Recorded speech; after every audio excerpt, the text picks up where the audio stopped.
Hikayat si miskin. Zaman dahulu, di negeri Antabrata hiduplah sepasang suami istri yang sangat miskin karena disumpahi oleh Batara Indra dan sangat dibenci orang. Setiap kali mereka menulis di pasar dan kampung, mereka dibuli dan diusir hingga ke hutan. Oleh karena itu, tinggallah sepasang suami istri itu di hutan dan memakan batang kayu dan buah-buahan. Berapa lama, istri si miskin hamil selama 3 bulan. Sang istri ingin sekali memakan buah mangga yang ditanam di taman raja.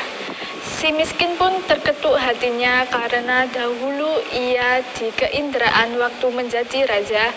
Ia tidak ingin memiliki anak, namun sekarang ia akan memiliki anak dan berkata, "Istriku, apa kamu ingin membunuhku? Apakah kamu tidak tahu tentang masa lalu kita? Jangan meminta sesuatu. Kita tidak bisa mengambil buah mangga yang ada di taman raja." Setelah istrinya mendengar perkataan suaminya itu, ia semakin menangis. Lalu suaminya berkata, "Diamlah istriku, jangan menangis. Aku akan mencarikan buah mangga itu dan memberikannya kepadamu." Istrinya pun berhenti menangis.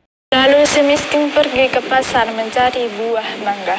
Setelah sampai di pedagang buah mangga, ia ragu untuk meminta buah mangga karena ia takut orang akan memukulinya. Pedagang buah mangga berkata, "Hai miskin, apa yang kamu inginkan? Jika Tuhan mempunyai belas dan kasihan, berikanlah saya sebiji buah mangga yang sudah busuk, Tuhan." Orang yang berada di pasar pun menjadi iba karena mendengar kata-kata si miskin itu. Lalu orang yang berada di pasar tersebut memberikan si miskin buah mangga, makanan, dan bahkan pakaian serta buah-buahan lainnya. Si miskin pun heran karena biasanya ia diusir, dipukuli, hingga dilempari kayu dan batu. Setelah ia berpikir seperti itu di dalam hatinya, ia pun pergi ke hutan untuk menemui istrinya. "Istriku, ini buah mangga, makanan, pakaian, dan beberapa buah-buahan."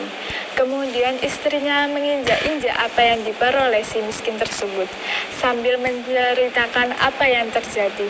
Istrinya pun menangis, tidak mau makan jika bukan buah mangga yang ditanam di tanaman raja, dan berkata, "Biarkan saja aku mati." Si miskin pun sangat terpukul melihat perbuatan istrinya. Kemudian ia pergi menghadap Maharaja Indra Dewa yang saat itu sedang mengatakan pertemuan raja. Ia masuk ke dalam dan Baginda Raja pun berkata, "Hai miskin, apa yang kamu inginkan?" Si miskin pun menjawab sambil bersujud, "Tuanku, ampunilah hamba. Hamba datang ke sini ingin meminta buah mangga yang sudah jatuh ke tanah. Tuanku, apa yang kau ingin lakukan dengan buah mangga itu?" "Untuk dimakan, tuanku. Tolong ambilkan setangkai buah mangga untuk si miskin ini." Kemudian diambilkanlah buah mangga tersebut untuk si miskin yang sedang sujud kepada Baginda Raja. Setelah itu, si miskin pun berjalan pulang ke rumahnya. Dilihat oleh istri, akan si miskin datang membawa setangkai buah mangga.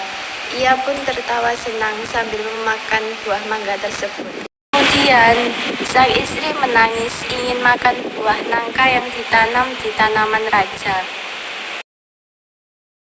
Dengan cara yang sama, si miskin pun mendapatkan buah nangka yang ditanam di tanaman raja untuk istrinya yang sedang mengidam itu.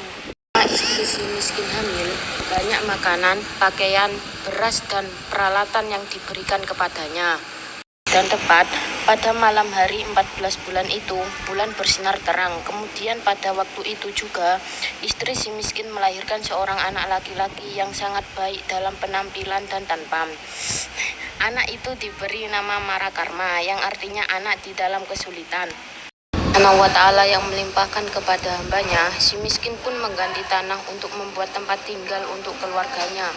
Ketika ia menggali tanah untuk menancapkan tiang, ia menemukan telaju besar yang berisi banyak emas. Istrinya pun datang untuk melihat dan berkata, "Emas ini tidak akan habis sampai anak cucu kita, suamiku kaya dan membeli barang-barang kebutuhannya seperti kendi, utar-utar, pelana kuda, keris dan sebagainya." Setelah kembali dari membeli barang-barang tersebut, ia mandi dengan sejuk menipis. Memang anaknya dan berseru, "Jika engkau sungguh-sungguh anak dewa yang ingin menerangkan wajah ayahanda ini, biarkan negeri di hutan ini menjadi negeri yang lengkap dengan kota, parit, dan istana serta menteri, rakyat, dan semua raja-raja besar." Terkabullah permintaan itu, dan si miskin menjadi raja dan berganti nama menjadi Maharaja Indra Angkasa, dan istrinya berganti nama menjadi Ratna Dewi, dan negeri itu dinamakan Puspasari.